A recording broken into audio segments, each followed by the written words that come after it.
پانی مادہ ہے، ہوا مادہ ہے، آگ مادہ ہے، سورج ستارے یہ سب مادہ ہے، زمین سے لے کر کے آسمان تک جو کچھ چیزیں دیکھ رہے ہو یہ سب مادہ ہے۔ تو جو جن کا یہ عقیدہ تھا کہ یہ مادہ فنا نہیں ہوگا، یہ ہمیشہ سے ہے، ہمیشہ رہے گا، جن کا یہ عقیدہ تھا کہ روح ہمیشہ سے ہے، ہمیشہ رہے گی، قرآن نے فرمایا یہی تو شرک ہے۔ حقیقت یہ ہے صرف خدا تھا اور آج بھی ویسے ہی ہے جیسے جب تھا، الان کما کان۔ اسی نے روح کو پیدا کیا، اسی نے مادے کو پیدا کیا، ہر شے کا خالق وہی ہے، کوئی شے ایسی نہیں ہے جو ہمیشہ سے ہو۔ اگر کوئی شے ہے، کوئی ہستی ہے تو صرف خدا کی ذات ہے، لا الہ الا اللہ۔ یہی کھل گیا، مشرکین عرب کو یہی کھل گیا۔ تب لک یا محمد، یا ابو لہب بول پڑا، محمد تم تباہ و برباد ہو جاؤ، تو نے سارا دین میرا برباد کر دیا۔ کیا ہم کو اسی لیے جمع کیا تھا؟ سنت الہیہ دیکھو، اسی وقت یہ سورہ نازل ہوتی ہے، تبت یدا ابی لہب وتب۔ اس پورے سورے میں اللہ کا نام نہیں ہے، اللہ کے رسول کا نام نہیں ہے، نماز کا نام نہیں ہے، روزے کا ذکر نہیں ہے، حج کا ذکر نہیں ہے، کسی عبادت کا ذکر نہیں ہے۔ پوری سورہ پڑھ جاؤ، تبت یدا ابی لہب وتب ما اغنى عنه ماله وما كسب سيصلى نارا ذات لهب وامرأته حمالة الحطب في جيدها حبل من مسد۔ پوری سورہ پڑھ جاؤ، ابو لہب کا ذکر ہے، ابو لہب کی بیوی کا ذکر ہے۔ یہی سے سمجھ میں آ گیا کہ جو بھی رسول اللہ کے مخالف ہو، سنت الہیہ یہ ہے کہ اس کا رد ہوتا رہے گا۔ ابو لہب تو اب ہے نہیں، وہ تو سڑ کر گیا، اس کی بیوی بھی نہیں ہے، مگر ذکر آج تک ہے اور قیامت تک ہوتا رہے گا۔ سنت الہیہ یہ ہے کہ جو بھی نبی کا دشمن ہوا تم اس کے بارے میں لوگوں کو پہچان کرا دے رہو، جان جاؤ۔ یہ میں نے اس لیے سنایا مسلمانوں کہ لا الہ الا اللہ یہ ایمان کی بنیاد ہے۔ ہم یہ مانتے ہیں کہ انبیاء اولیاء بے شک ان کی تعظیم ہے، مگر کیسی تعظیم؟ یہ حکم الہی کے مطابق یہ اللہ کے بندے ہیں، ہمیں ان کی تعظیم کا حکم ہے، ہمیں ان کی تعظیم کرنی ہے۔ یہ بھی یاد رکھو، مخلوق دو طرح کی ہے، ایک وہ ہے جس کو اللہ سے قرب کا علاقہ ہے، اللہ سے نزدیکی کا لگاؤ ہے، اور ایک وہ ہے جس کو اللہ سے دوری کا لگاؤ ہے۔ تو جس کو اللہ سے نزدیکی کا لگاؤ ہے وہ انبیاء ہے، اولیاء ہے، کعبہ ہے، حجر اسود ہے، صفا مروہ ہے، یہ سب اللہ کے نزدیکی ہے، مخلوق ہے، مگر ان کی تعظیم اللہ ہی کی تعظیم ہے، تو ان کی توہین بھی اللہ ہی کی توہین ہوگی۔ اور ایک مخلوق وہ ہے جو اللہ سے دور ہے، جیسے شیطان اللہ سے دور ہے، معبود کفار خدا سے دور ہے، تو جیسی دوری ہوگی ویسی حکم ہوگا، کہیں پر کفر کا حکم ہوگا، کہیں پر حرام کا حکم ہوگا۔ یہ میں اس لیے بتا رہا ہوں کہ اچھی طرح سے اپنے دل و دماغ میں بٹھا لو کہ ہمیں ان کی تعظیم کرنی ہے جن کا اللہ سے نزدیکی کا رشتہ ہے، اور جن کا اللہ سے دوری ہے، دوری کا علاقہ ہے، ہمیں اس سے اپنے آپ کو دور کر لینا ہے۔ تو کلمہ شریف پہ یہی آتا ہے لا الہ الا اللہ، اللہ کے سوا کوئی عبادت کے لائق نہیں، کوئی واجب الوجود نہیں، کوئی مستحق عبادت نہیں، انتہا درجے کی تعظیم کا حقدار کوئی نہیں۔ یہ جس نے مان لیا اس نے اپنی آخرت بنا دی۔ دیکھو یہ دنیا ہمیشہ نہیں رہے گی، یہاں تم کو ہمیشہ نہیں رہنا ہے، اس دنیا کو فنا ہو جانا ہے، مٹ جانا ہے۔ بزرگوں نے مثالیں دی ہیں کہ جس طرح سے دو پیالہ ہے، ایک پیالہ خالی ہے، دوسرا پیالہ بھرا ہوا ہے، تم خالی پیالے میں جتنا ہی اڈیلو گے دوسرا پیالہ بھرتا جائے گا اور وہ پیالہ خالی ہوتا جائے گا۔ ٹھیک اسی طرح سے تمہاری دنیا اور تمہاری آخرت کا حال ہے، تم دنیا کو بھرو گے تو آخرت خالی ہو جائے گی، آخرت کو بھرو گے تو دنیا خالی ہو جائے گی۔ جس طرح سے پورب کا کونا ہے، پچھم کا کونا ہے، تم پورب کے کونے سے قریب ہوگے، پچھم کے کونے سے دوری ہوگی، پچھم کے کونے سے قریب ہوگے، پورب کے کونے سے دوری ہوگی۔ تم دنیا سے قریب ہوگے، آخرت سے دوری ہوگی، آخرت سے قریب ہوگے، دنیا سے دوری ہوگی۔ اپنے دل میں اللہ کا ڈر بساؤ۔ امام غزالی نے بڑا پیارا واقعہ لکھا۔ ایک بزرگ تھے، ان کے ساتھ ایک شخص ہو گیا، دونوں ساتھ ساتھ چلے، کچھ دور جانے کے بعد وہ فرماتے ہیں دھوپ بہت تیز ہے، اللہ کی بارگاہ میں دعا کی جائے کہ بادل کا ٹکڑا آ جائے۔ عرض کرتا ہے حضور میرے پاس تو کوئی نیکی نہیں ہے، کس طرح سے اس کی بارگاہ میں ہاتھ اٹھاؤں؟ انہوں نے فرمایا کہ اچھا میں دعا کرتا ہوں، تم آمین کہو۔ شیخ نے دعا کی، اس نے آمین کہی، بادل کا ٹکڑا آ گیا۔ غور کرنا اللہ کے ولیوں کی دعا کا تاثیر کتنی ہوتی ہے۔ بادل کا ٹکڑا آ گیا، دونوں چلے، کچھ دور جانے کے بعد ان کا راستہ الگ تھا، اس کا راستہ الگ تھا۔ جیسی وہ مڑا، بادل کا ٹکڑا ان سے ہٹ کر اس کی طرف ہو گیا۔ وہ مڑے اور فرمایا اے شخص تو نے تو کہا تھا میرے پاس کوئی نیکی نہیں ہے، یہ بادل کا ٹکڑا تمہارے ساتھ کیوں ہو گیا؟ عرض کرتا ہے حضور سچ کہتا ہوں کوئی نیکی نہیں ہے، ہاں ایک واقعہ ہوا ہے۔ واقعہ یہ ہوا ہے کہ میں جہاں سے آ رہا ہوں، ایک لڑکی تھی، میں اس پر فریفتہ تھا، جان چھڑکتا تھا۔ تنہائی کا موقع آیا، جب تنہائی کا موقع آیا، جیسے میں نے اس کے بازو پر ہاتھ رکھنا چاہا، لڑکی کانپ گئی، تھرا گئی اور کہتی کیا ہے اے نوجوان، جتنی محبت تیرے دل میں میری ہے میرے دل میں اس سے کہیں زیادہ ہے۔ میں تو کسی رات سو نہیں پاتی ہوں بغیر تمہاری یاد کیے ہوئے، مجھ کو چین نہیں آتا ہے، لیکن میں اللہ سے ڈرتی ہوں، اپنے خدا کو کیا جواب دوں گی؟ اتنا سننا تھا کہ میں نے سچے دل سے توبہ کیا کہ مالک مولا جب یہ ہم سے زیادہ محبت کرتی ہے اب پھر تجھ سے اتنا ڈرتی ہے تو میں بھی سچی توبہ کرتا ہوں، آج کے بعد سے بغیر تیرے حکم کے کچھ بھی نہیں کروں گا۔ عہد کر لیا۔ انہوں نے فرمایا سچ فرمایا میرے آقا صلی اللہ علیہ وسلم نے، التائب من الذنب کمن لا ذنب لہ، گناہوں سے سچی توبہ کرنے والا ایسا پاک ہو جاتا ہے جیسے اس نے کبھی گناہ ہی نہیں کیا۔ اس لیے میری گزارش ہے مسلمانوں، اللہ کا ڈر اپنے دل میں بساؤ اور اپنی زبان پر کلمہ طیبہ کا ورد رکھو، لا الہ الا اللہ محمد رسول اللہ۔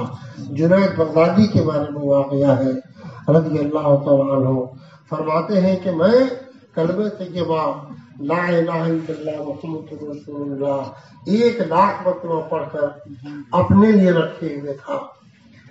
ایک نوجوان، ایک بچہ سا سامنے آیا، بچے کے کشف کو دیکھ کے میں حیران ہوا، بچہ رو رہا تھا۔ میں نے پوچھا بیٹے کیوں رو رہے ہو؟ کہا میں اپنی ماں کو